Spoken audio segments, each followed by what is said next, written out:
안녕하세요. 저는 김태욱입니다. 오늘은 2024년 12월 22일입니다. 어, 어, 그, 오늘은, 그, 제가, 중국에 살면서 겪었던 일들, 조금 말씀드리고 싶습니다. 어, 현 시국과 좀 연관이 있기 때문에 좀 부담스럽고 또 지나간 그런 좀 좋지 않은 일이기 때문에 말씀을 공개적으로 이렇게 말씀드리기 좀 싫었습니다. 그때 일들이 떠오르면 마음이 좋지 않고 그러기 때문에. 그렇지만 음, 현 시국이랑 이렇게 연관되기 때문에 에, 말씀을 드리고, 그것이 또 국민들과 나라를 위해서 유익하다고 생각하기 때문에 좀 이렇게 말씀을 드리려고 합니다. 여기 보시면요.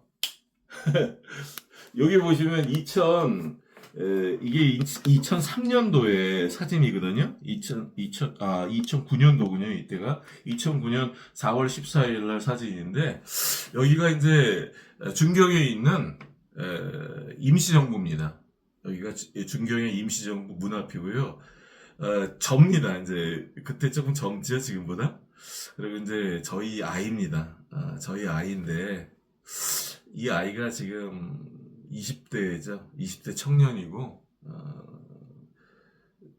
대학 다니고 있습니다. 대학생이고요. 저희가 이제 준경에 가게 된 것은, 제가 이제, 준경에 임시정부 근처에다가 거처를 마련해서, 요 아이들이 태어날 때, 준경에서 살았었어요.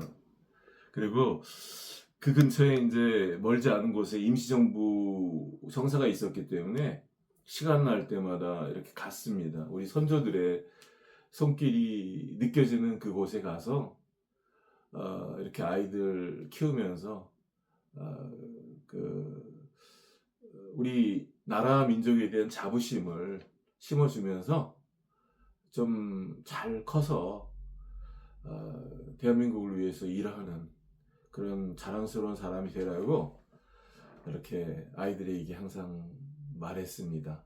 어, 그, 요 사진은 뭐냐면, 2019년이에요. 그때가. 여기가 이제 청두인데, 저희가 이제 아이들을 청두, 중경 그런 곳에서 공부를 시켰죠. 이때가 아이들이 이제 고등학교 다닐 때인데, 청두에 가갖고, 거기 청두 시내에 있는 어떤 호텔 2층에서 3.1절 기념식을 했을 때 사진입니다.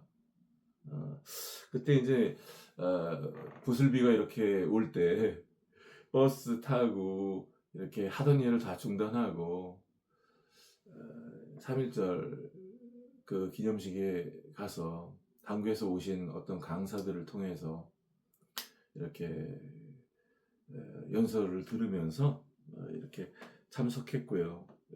마치고 이제 한국인들끼리 모여서 또 점심 식사를 조촐하게 하고 그랬습니다.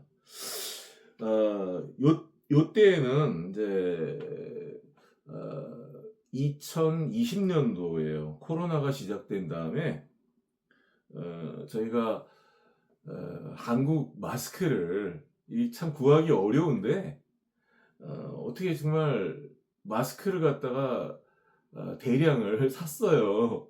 그 아주 박스로 한국에서 이렇게 마스크 값이 막 천정부지로 나중에 올랐는데, 막 오르기 전에 어떻게 샀습니다. 그 마스크를. 그래서 그 마스크를 주변에 있는 사람들에게 이렇게 나눠주면서 거리에 청소하는 사람들에게도 나눠드리고 인근 주민들에게도 한국 마스크를 나눠드리면서 편지를 이렇게 써서 한국인회, 그러고 우리 그 한국인들이 이렇게 중국 사람들 위로합니다. 그리고 힘내시고요. 이렇게 써서 우리가 이렇게 아이들과 이렇게 가방에다 넣어갖고 다니면서 자전거 타고 다니면서 이렇게 만나는 사람들, 공안들, 청소하는 분들, 그 교통경찰들, 또 만나는 분들한테 나눠드렸어요. 우리 대사관 근처에 거기 이제 청도에 영사관이 있는데 영사관 근처에도 가갖고 그런 것들을 나눠드리고 그랬거든요. 보람이 있었습니다. 좋았고, 그리고 그 마스크 중에 일부는 또 우리 교민들은 또 경제적으로 뭐 형편이 괜찮으니까 교민들은 저희가 이제 가지고 온 원가나 그런 비행기로 싣고 왔기 때문에, 그래서 염가로 이렇게 좀 저렴한 가격으로 해서 나눠 썼죠. 그래서 크게 우리에게 이제 부담 없이 이렇게 좀 보람 있는 일들을 했습니다. 근데 이렇게 할 때 주변에서 어떤 분들이 그래요. 욕을 하더라고요. 어떤 분들은 뭐 중국을 위해서 부역하는 자다, 뭐 친중파다 이러고. 참. 아니 뭐 어떻게 보셔도 좋죠. 뭐 생각은 자유니까. 제가 이렇게 유튜브에 교통사고 문제로 나왔는데 어떤 분들은 또 그래요. 뭐 좌파냐 우파냐 색깔을 분명히 해라, 그런 말씀하시는 분들이 계세요. 저는 지난번에도 말씀드렸지만 이 공무원 부패 문제에 좌파 우파가 없다고 생각합니다. 우리도 젊었을 때는 좀 좌편향적인 그 생각을 했었어요. 그리고 지금 민주당의 그런 분들 보면 뭐 그때 저희가 이제 20대 때 쉽게 만났던 그런 친구들, 그런 스타일이죠. 그런데 제가 이제 이 공무원 문제를 가지고 나온 것은, 요거는 이렇게 우리나라가 공무원 집단이 다 그런 건 아니겠지만 이렇게 썩어가면, 지금 한창 나오잖아요. 선관위의 그 부정선거 문제라든지, 요거 잘 조사해야 됩니다. 요거. 그리고 간첩법 개정, 지난번에도 제가 말씀드렸는데 간첩법 개정해야 됩니다. 얼마 전에 우리나라 시민이 중국에서 체포당했어요. 뭐 10년 전에 중국의 IT 항에 이렇게 스카웃을 받아서 취업을 했는데, 그 당시에 그분이 어떤 높은 기술이나 그 회사의 기밀에 접근할 수 있는 권한도 없었던 사람인데, 간첩법이 뭐 코에 걸면 코걸이, 귀에 걸면 귀걸이죠.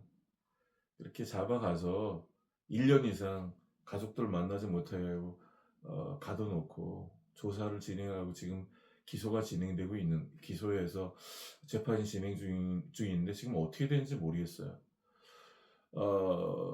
아마 우리나라식의 그런 산업 기술이 유출된다든지 반도체 기술이 유출된다든지 중국에서 정말 그러면요, 그거 살아남지 못할 것입니다. 중국에서. 우리나라 간첩법 개정돼야 됩니다. 그 적국을 외국으로 바꿔야 되고요. 또 우리나라 그 산업 스파이들이 너무 많죠. 그런 것들이 우리나라 기업들이나 우리나라 정부에서 보조금도 주고, 또 학생들에게 연구 개발할 수 있는 여러 그 지원을 통해서 그 인재들이 연구 개발을 한 것들이 집약돼서 어떤 기술이 개발될 때 그런 것들을 털도 안 뺏기고 그 USB에 담아서 가면 되겠습니까? 그 경제적인 가치, 그 기술을 뺏긴다는 거는 우리의 미래가 처참해진다는 것을 의미하는 것입니다. 참, 90년대에 저는 이제 95년도에 중국에 갔어요. 맨 처음부터 거기서 어떤 일을 하려고 했던 것은 아니고요. 그때는 가난하게 살아도 보람 있는 인생을 살고 싶었어요. 꿈을 쫓아서. 한국에서 했던 일들이 곧잘 됐습니다. 고생을 죽도록 했어요. 중국 가기 전에. 그래서 어, 영양이 이렇게 영양이 아주 나빴죠. 영양 실조? 그래서 중국이 한 1, 2년 전에 너무 일 과로로 하고 먹는 음식은 시간을 줄이려고 뭐 면 종류, 짜장면 같은 거 빨리 먹고 일하고 그러다가 계속 쓰러진 적이 있어요. 그냥 처음이에요. 태어나서 그냥 쓰러졌습니다. 그리고 정신을 잃었어요. 그때 폐결핵도 왔습니다.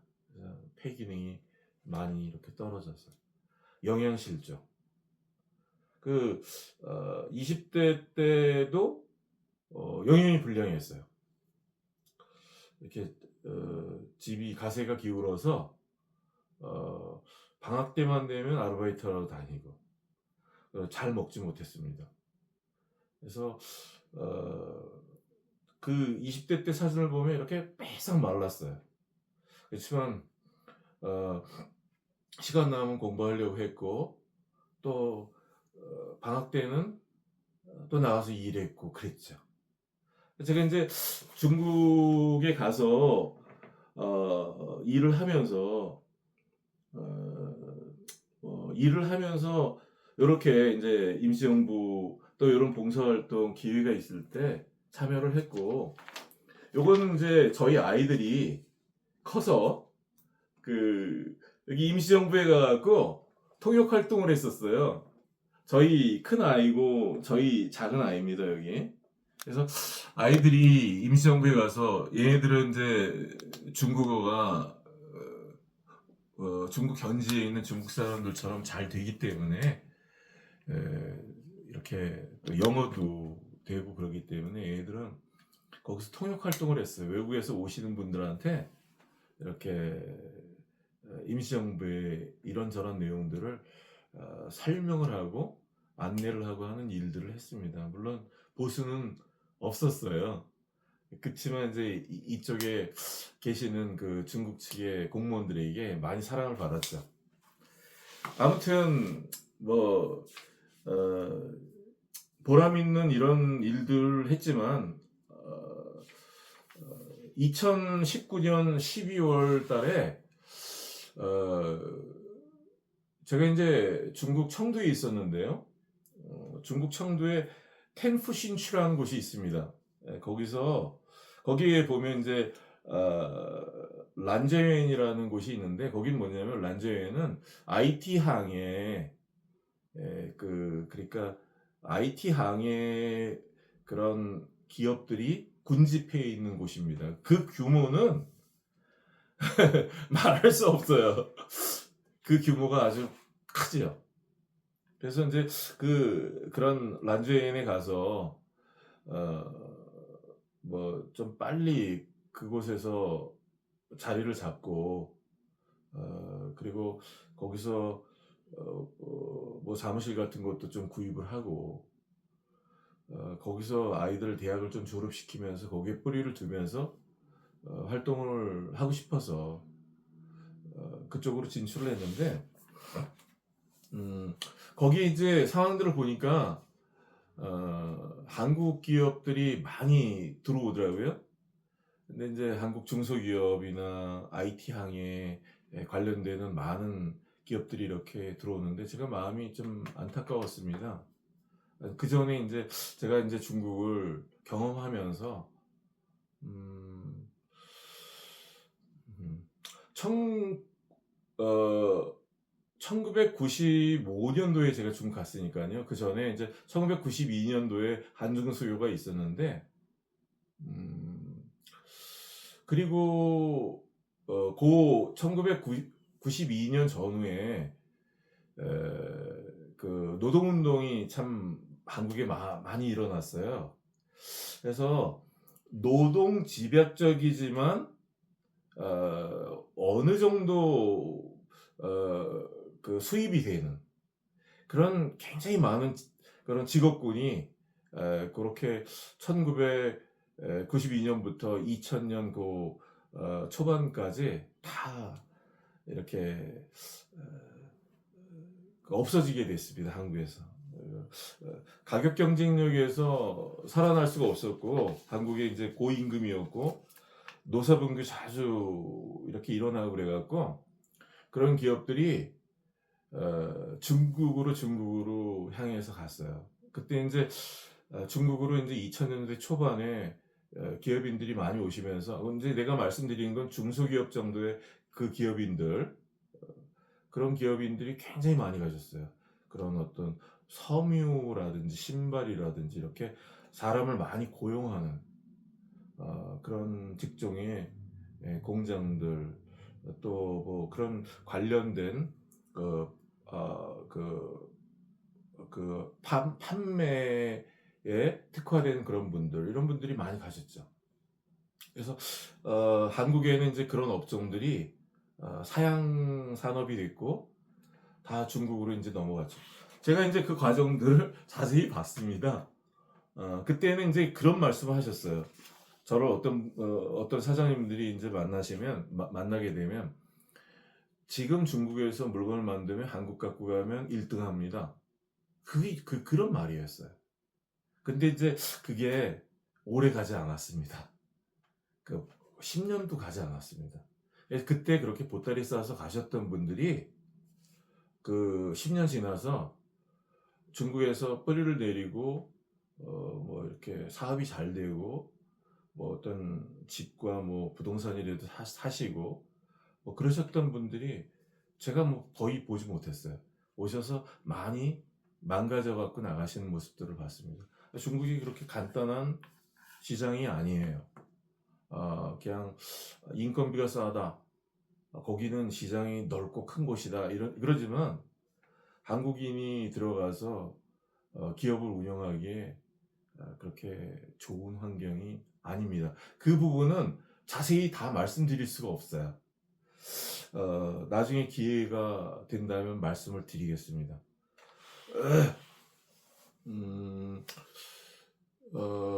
제가 이제 2000년대 그 초반에 한국에 오면요, 평화시장이라든지 동대문시장, 남대문시장 이런 데를 가봅니다.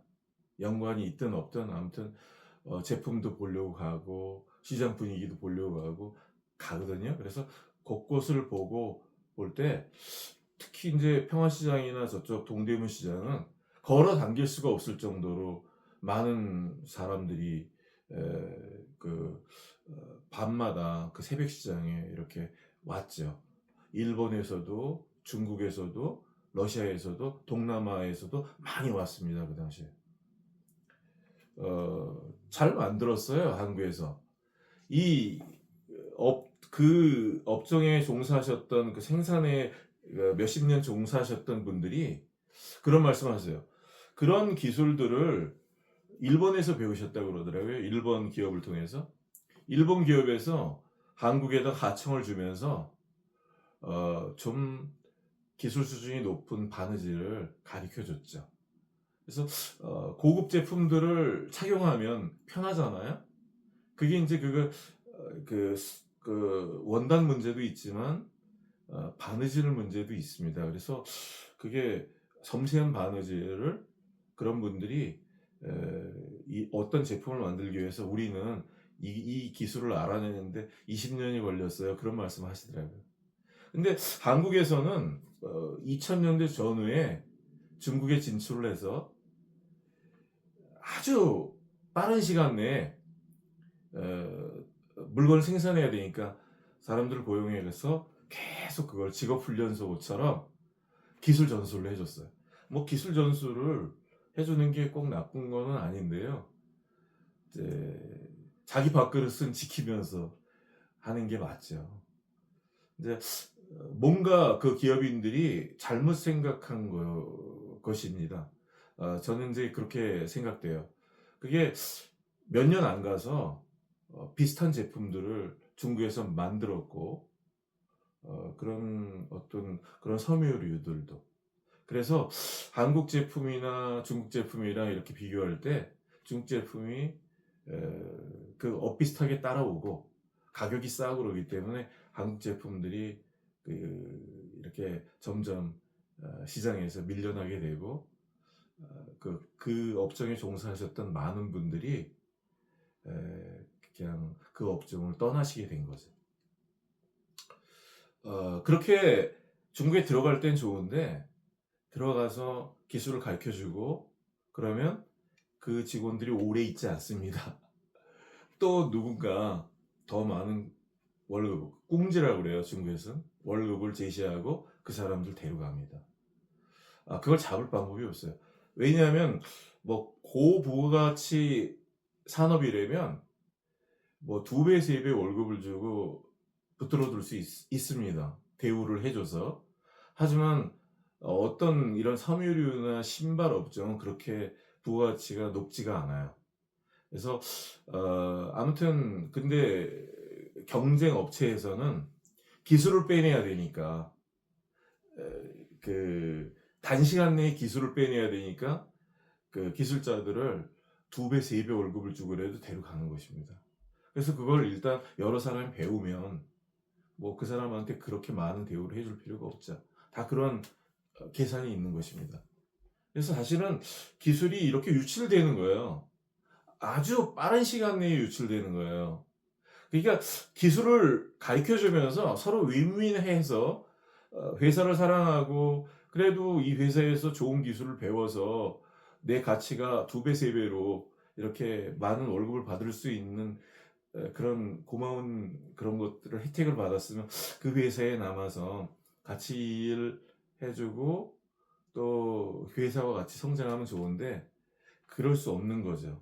우리나라도 마찬가지잖아요. 월급을 2배 준다, 3배 준다, 4배 준다 하면 기술자들이 이렇게 가지 않습니까? 가는 것입니다. 그래서 가면 그 왜 그렇게 돈을 많이 주고 사람을 스카우트 해 가겠어요? 그 사람이 갖고 있는 노하우, 그 기술 그런 것들을 쓰기 위해서 그런 것입니다. 그래서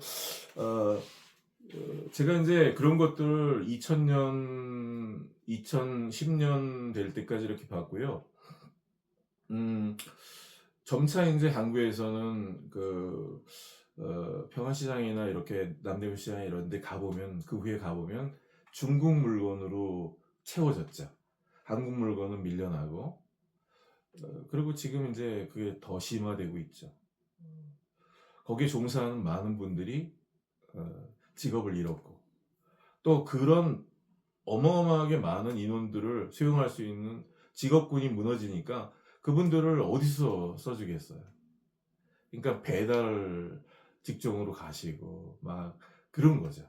또 어떤 분들은 일 자체를 그만두시는 분들도 계시고 그 좋은 기술력을 가지고 지금 제가 이제 아까 이제 청두에서 템프 신취 그 IT 항해를 말씀드렸는데요. 그거 뭐냐면 IT 항해도 우리 중소기업들이 나가면 같은 결과가 초래되는 것입니다. 그쪽에 현지인들을 고용해서 기술을 가르쳐줘야 되고 그런 거죠. 근데 그때가 이제 문재인 정권 때인데 참 많이 보내더라고요. 어떻게 해갖고 그 많은 기업들이 이렇게 들어오신지는 몰라도 제가 마음 가운데 많이 이런 것들이 20년을 두고 쭉 봤던 것들이 이게 이제 국익에 전혀 도움이 안 되는데 왜 이쪽으로 진출하는가 여기서